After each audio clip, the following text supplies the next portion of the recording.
je veux dire, il n'y a pas de poésie sans mélancolie et sans musique, quoi. Je veux dire, c'est l'oreille, hein. Non, alors là, justement, je veux dire, on connaît ça, lui-même, il a déjà écrit un texte, là, je sais plus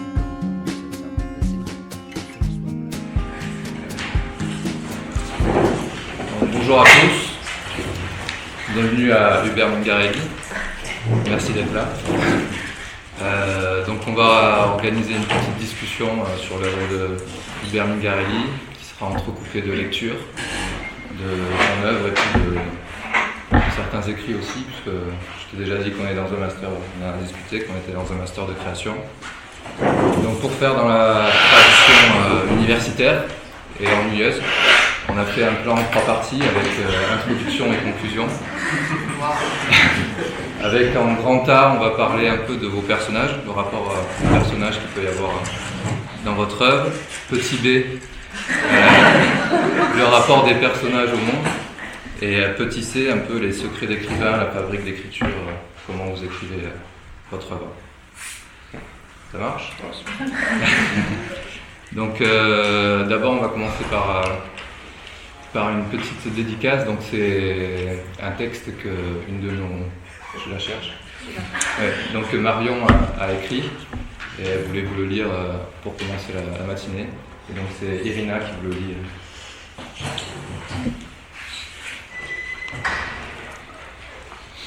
Maman a un cœur d'artichaut. C'est mamie qui lui dit, quand maman veut parler de papa et que mamie ne veut pas, je t'avais prévenu ma fille, tu as un cœur d'artichaut. Chloé a du mal à comprendre comment maman peut vivre avec un cœur d'artichaut.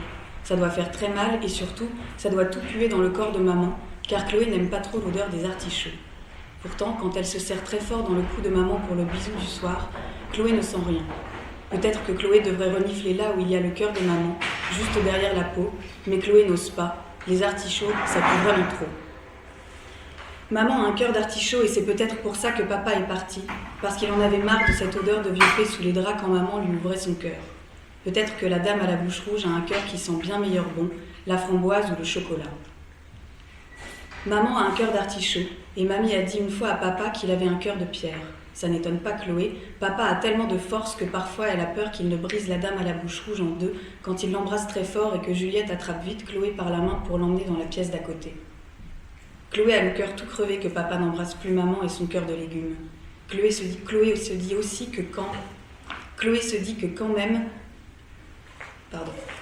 que même quand maman aura la peau aussi flétrie qu'un vieil artichaut trop bouilli, Chloé continuera de l'aimer très fort, même si elle n'aime pas les artichauts.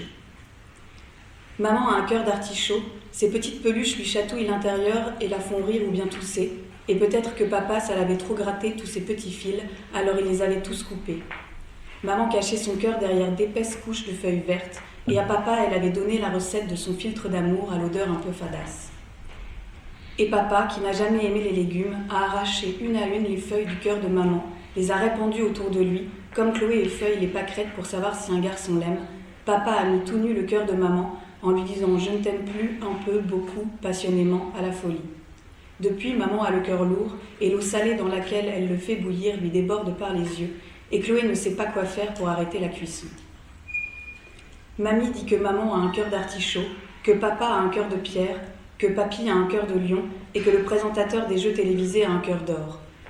Mamie a l'air de savoir beaucoup de choses sur les cœurs, et Chloé aimerait savoir en quoi son cœur, à Chloé, est fait. Mais elle ne veut pas demander à mamie. Elle a peur d'avoir elle aussi un cœur en légumes, et elle croit que l'amour fait beaucoup de mal au cœur en légumes, car, comme dit mamie, l'amour, ça ne se mange pas en salade.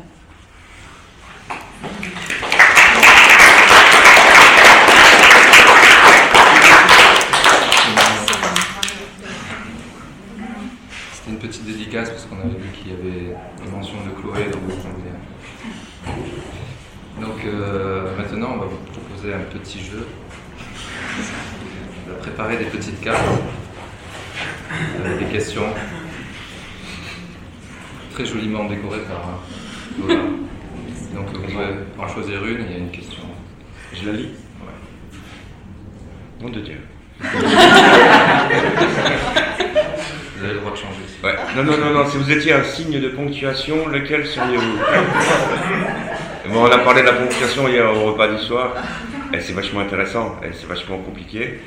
Alors moi, je serais lequel? Je serais le... Je serais le plus simple. Alors je serais... Déjà, je serais pas le point virgule.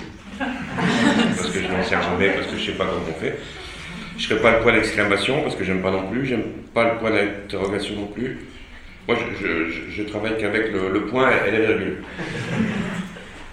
Et le plus facile pour moi, c'est le point. Le point? Ouais. C'est pas le... Entre les deux, le plus joli, c'est la virgule. Mais je vais prendre le plus simple pour moi, le point. C'est peut-être celui que j'arrive le mieux à placer. D'accord. Vous voulez essayer une autre question? Allez.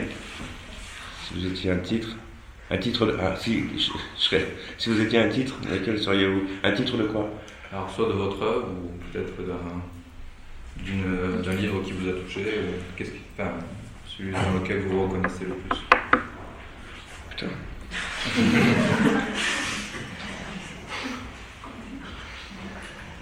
Ben, je sais pas, moi. Sur lequel? Oh. Ah bah oui, mais tu vois, moi on me la pose, mais... Hein? Difficile? Parce qu'il y en a des titres, quoi. La peau et les os, bien. Oui, ouais, mais... Ouais. Non, je fais un truc un peu optimiste, mais j'en ai pas, comme ça... Aller sur la route de Kerouac. D'accord. Ça va plaire à beaucoup, je crois. Je continue, c'est ça? Ah, allez-y. Ah non, je sais pas. Ah non, mais comme vous voulez. Ah non, mais moi... Allez-y, donc derrière. C'est quoi sur la route de Kerouac? Non, sur la route de Sur la route... Ah Oui, c'est le titre d'un livre, c'est pas ce truc. D'accord, oui, sur la route. Kerouac n'est pas une ville. Je me dis, ça doit être en Bretagne. Si vous étiez un moyen de transport, lequel seriez-vous? Je sais pas, moi, un avion, j'aime bien les avions. On pensait à un bateau. On pensait au bateau, tous. Oui, mais... Oui. Et non. Côté romanesque, c'est vrai que le bateau. Oui, C'est surtout avec par rapport au fait que vous aviez fait la marine. bien sûr, oui. Mais oui. Mais justement, c'était pas romanesque. C'est ça qui était étrange. Alors, on va commencer par parler des personnages. Donc, Laura a une question. Moi j'avais remarqué que dans le roman, on avait tout le temps un retour de plusieurs thèmes, avec le thème de l'amitié, de la solitude qui revenait. Et du coup, je me demandais, est-ce que quand vous écrivez, c'est un choix pour vous d'aborder ces thèmes-là, ou est-ce que ça vient naturellement au fil de l'écriture? Est-ce que ça s'impose à vous? Ouais, en fait, on a... J'en sais rien, hein. Ce que je vais vous dire, c'est que personnel, hein. C'est pas un autre auteur vous dira d'autres choses, hein, évidemment. Moi, je trouve qu'on n'a pas trop le choix. Moi, j'ai pas trop le choix. Je parle de choses qui s'imposent parce qu'elles font partie de ma vie. Ce que j'essaye le plus souvent, c'est de ne jamais inventer, même si je déplace mes histoires dans le temps, voilà. Mais ce que j'essaye toujours, c'est d'inventer le moins possible. Parce qu'inventer, c'est facile en fait, on peut trouver des trucs. On peut en trouver plein de choses. J'essaye de rester au plus près de moi, voilà. Pour être le plus juste possible, il faut parler de ce qu'on connaît le mieux, de qui nous connaît le mieux, donc c'est moi que je connais le mieux, à peu près, quoi. Et voilà, ça s'impose. C'est quelque chose qui, du coup, vous parle plus que... Que quoi, par exemple? Presque inventer, enfin, pour le coup, de rester dans ces thèmes-là, ça vous parle plus quand vous écrivez que... Oui, bah... Si vous inventiez... Ah bah oui, si j'inventais, je serais obligé d'inventer. Et j'ai pas envie d'inventer. J'écris des romans possibles, c'est pas de la science-fiction, c'est pas... J'essaie de rester au plus près de ce que je connais, de ce que je suis. Toujours pareil, pour être juste, il faut... Mais on n'est pas obligé de faire comme ça. Hein. Mais par exemple, l'autre soir, on discutait pourquoi mes personnages principaux ne seraient pas des femmes. Bah pareil, si je me mettais à la place d'une femme, je serais obligé d'inventer parce que je ne suis pas une femme, parce que je ne sais pas. c'est pas que je refuse la curiosité. Mais déjà soi-même, c'est compliqué de parler de soi-même. Alors si en plus on rajoute des choses qu'on ne connaît pas. Justement, c'est la question que j'allais vous poser. Ouais. Justement, par la suite, pourquoi vous prenez tout le temps des personnages masculins Parce que je suis un garçon et je préfère. Alors, je suis désolé, hein, c'est pas que je préfère, mais moi en tant que. Je sais pas, c'est des préoccupations. Je vais vous dire des réponses vraiment banales. J'ai des préoccupations de garçon. Parce que je connais mieux les garçons que les filles. C'est bête ce que je vous dis, je suis sûr, mais c'est la vérité. Parce que quand on écrit, on essaye. C'est une façon d'essayer de comprendre certaines choses et déjà, j'essaie de me comprendre moi d'abord, en premier. Il y a un côté un peu égoïste aussi dans l'écriture, hein. C'est toujours aussi une façon de parler de soi. Et donc, et admettons que je sois lecteur, je suis aussi lecteur, je pense pas que je lirai un livre qui raconte l'histoire d'une femme racontée par un homme. Ça m'intéresse. C'est parce que je sentirais derrière l'exercice de style, c'est-à-dire, je vais faire semblant de... Non, je préfère directement lire le livre d'une femme. Je serais plus près de la vérité, je pense. Donc pour vous, il y a quand même cette exigence de véracité qui du coup va prévaloir sur la fiction, quoi. Alors, véracité, je dirais plus justesse.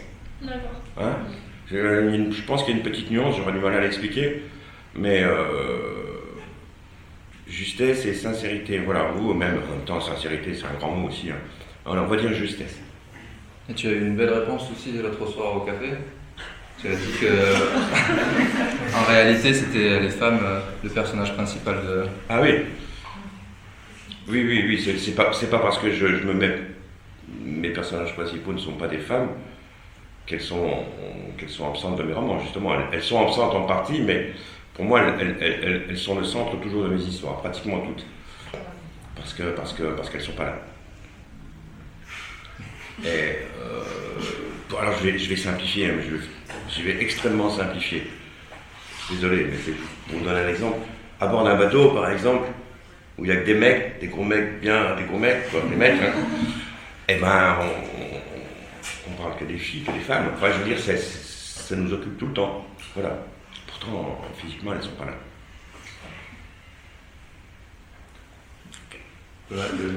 Oui.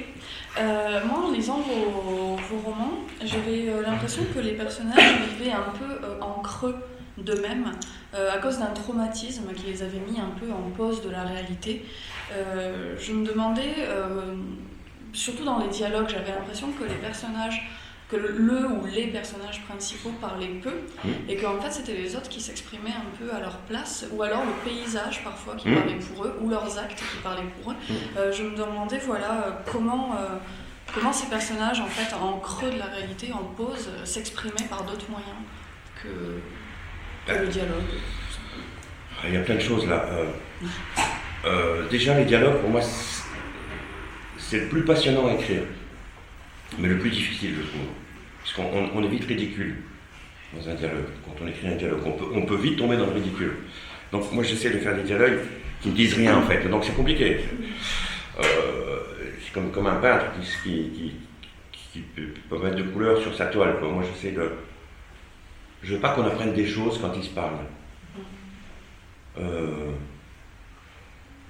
Ou si on les apprend, je vais peut-être essayer. Là je dis un peu la louche, je me souviens plus de tout. Mais que ça soit dit par les autres, pas par le personnage principal. Je vous dis tout comme ça, un peu. Si mon personnage ne sait pas dire une chose, il le fera comprendre par un paysage, par une impression, par une sensation, par quelque chose. Ouais, c'est paradoxal, c'est ce qui m'intéresse le plus, les dialogues, mais j'essaye que mes personnages en disent le moins possible. Parce que si les choses sont dites, pourquoi les lire, quoi? Je veux que les choses soient senties sans que je sois obligé de les expliquer.